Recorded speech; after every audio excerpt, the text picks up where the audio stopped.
Uh, this is P. Ganesh from Mallareddy Engineering College.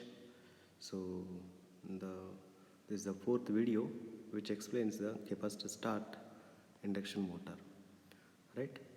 So as we discussed in the third video which explains the resistance split phase induction motor, right? And why? So we go for the different types of the single phase induction motor because of the reason. So a single phase induction motor is not a self-starting type, right? So it is always the not self-starting motor, but in case of three-phase induction motor it is a self-starting induction motor. So because of the reason, in natural the three-phase which gives or which produce the rotating magnetic field in the air gap, so which gives the unidirectional torque is producing in the rotor conductor. Due to that reason, so the due to that reason what happened, the three-phase induction motor is self-started, but here it is not like. So the single phase induction motor is always which does not produce the rotating magnetic field in the air gap. Due to that reason what happened, so it is not self-starting induction motor. So torque is producing in the rotor, which is splitting into two parts, whereas forward torque and other one is called as a backward torque, and these two torques is always opposite to each other, and the magnitude of these two torques is always same, but the direction is always reverse to each other. Due to that reason what happened, it is always stable at one point only, right? And here the capacitor start induction motor, it is a one type of single phase induction motor which starts the induction motor of single phase, right? And here it is see the difference between the previous one which is called as a resistance split phase induction motor, and here is a resistance split phase induction motor having only the starting winding and the main winding, and as well as the centrifugal switch. But in case of capacitor starter induction motor, here it is the most important point, which is the capacitor is extra element which is connecting in series with the starting winding, right? And here whenever the rotor gets to means 70% of its rated speed, then what happens, the centrifugal switch gets activated and it is opened, right? And see, so what is the specialty of this one? Here explains by the vector diagram. And here the V line, so this is a V line, it is always V line which represents the supply voltage,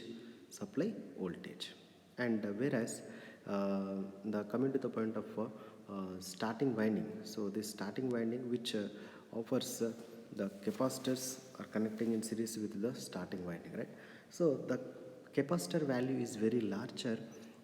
Due to that reason, so the complete this complete part which considered like as a capacitor. Because of the reason, it is the capacitor value choosing wantedly a greater value. In case of capacitor, the current is always leading and the voltage is always lagging, right? But in case of inductor, it is always reverse. So whereas the current is lagging, voltage is leading. Now here see the current, the starting current, the total current I is splitting into two currents. One is called as a starting winding current and other one is called as a main winding current. And this starting current IS, it is always leading with respect to the supply voltage, because of the reason, so it is always the capacitive element. So in capacitive element, current is always leading. So here, so the starting current line, it is always leading with respect to the supply voltage line, right, with a particular angle. So the next part, that is called as the main current. So the main current line, it is all the main current which is flowing through the main winding, and the main winding is always offers a very greater number of turns, and which acting like as an inductor and purely inductor, and so that what happened, the main current line here in the phasor diagram, the main current line, it is always lagging with an angle of pi, and it is always less than the 90 degrees, but it is the lagging with respect to the voltage is very greater. Because of the reason, inductance property is always very greater, right? And here see, so that what happened, the two currents phase differences, that is two currents means the starting current highest line and the main current line, it is always the phase differences between these two, that is called as the alpha. And here these that alpha is always almost equal to the 80 degrees, approximately equal to the 80 degrees. It means that in previous case, so in previous case this alpha is always nearly max, and the greater value is 25 degrees, the 30 degrees only. But so here the torque value which depends upon the value of alpha, that is a sine alpha, right? So whenever the alpha is greater, then this 80 degrees is improved from 30 degrees to the 80 degrees. It is very greater improvement observed. So due to that reason, what happened, the torque in the rotor conductor is also greater at starting time.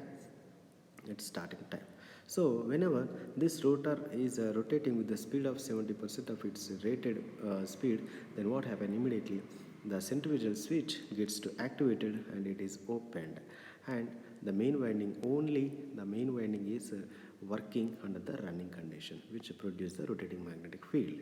So this is the simple advantage or the simple principle of operation of the capacitor starter induction motor. So why it is called capacitor start induction motor? At starting time only the capacitor is connecting in series with the starting winding and as well as the main winding. But under the running condition, the capacitor is always disconnecting from the main winding. So that it is called capacitor start induction motor. Just observe the theory of this one. A capacitor of a suitable rating is connected in series with the starting winding through the centrifugal switch. Therefore, the starting current leads the supply voltage, and the angle between IM and IS can be made around 80 degrees or 90 degrees. Perfect two-phase motor. So as we discussed in the second video, that two phases supply which produce the rotating magnetic field. So in that case, the two fluxes are displaced with an angle of 90 degrees to each other. See here. Here see. So these two phases are displaced with an angle of 90 degrees to each other. Same as in the capacitor start induction motor also, the two fluxes, here it is approximately it is 80 degrees to the 90 degrees, so that it is perfectly two-phase motor. It is completely perfectly two-phase motor.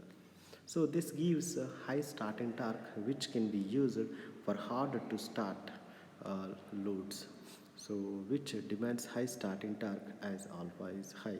So the current drawn by the motor during the starting time is lesser, therefore it is best suitable for frequent starts and stopping, right? So once the motor reaches 70% of rated speed, the centrifugal switch open and make starting winding and capacitor to get disconnected, and the motor runs with only main winding. This is used in general. It is used in refrigerators, air conditions, drives, and grinders, and etc. So under running condition, it is very quite similar to the resistance split phase motor. We already discussed, right? So there is no improvement in the power factor under steady state running condition. So there is a small disadvantages. It is there is no power factor improvement. Here it is improving is the torque only, but there is no power factor is not improving. So due to that reason, we go for the next one, that is called the capacitor run capacitor start induction motor. And here it is P is equals to VI cos pi, and I is equals to P by V into cos pi. So whereas I is directly proportional to the inversely proportional to the power factor, right? So in order to improve the capacitor, power factor under the running condition, we go for the capacitor run and capacitor start induction motor. Now see here, it is a most important observation in this capacitor run capacitor start induction motor. What is that? Is nothing but is there. So in case of capacitor start induction motor, there is a centrifugal switch is there in this. But in case of capacitor start capacitor run induction motor, there is no centrifugal switch.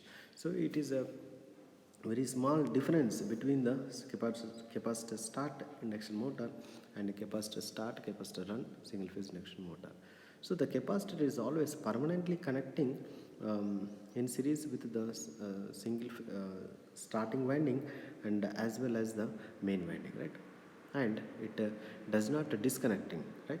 So it does not contain any centrifugal switch. So, and a capacitor of suitable value is permanently connecting along with the starting winding designed for low resistance. So the capacitor produce high starting torque as well as improve the power factor.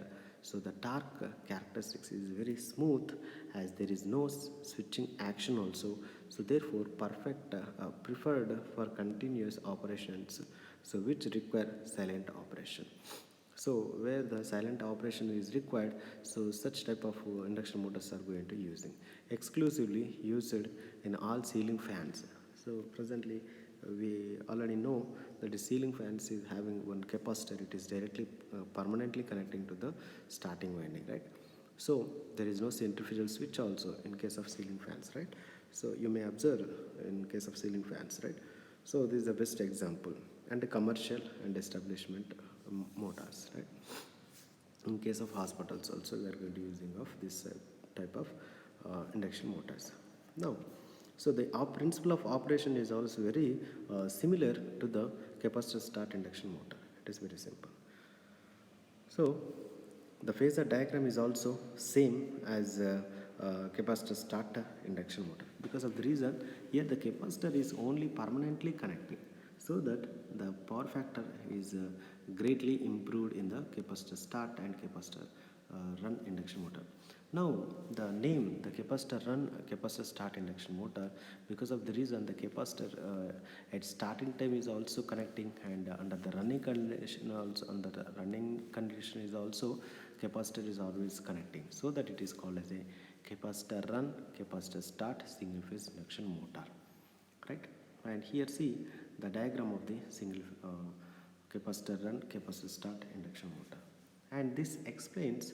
So this explains here it is there is no centrifugal switches also, and whenever the rotor is always gets to 70% or 100%, so there is no centrifugal switch and there is no disconnecting action is also obtained here. So right, so this capacitor is always permanently connecting with the main winding and as well as the starting winding. And here it is the starting winding specially designed with the low resistance value and low inductance value, and the capacitor value is choosing a very greater value.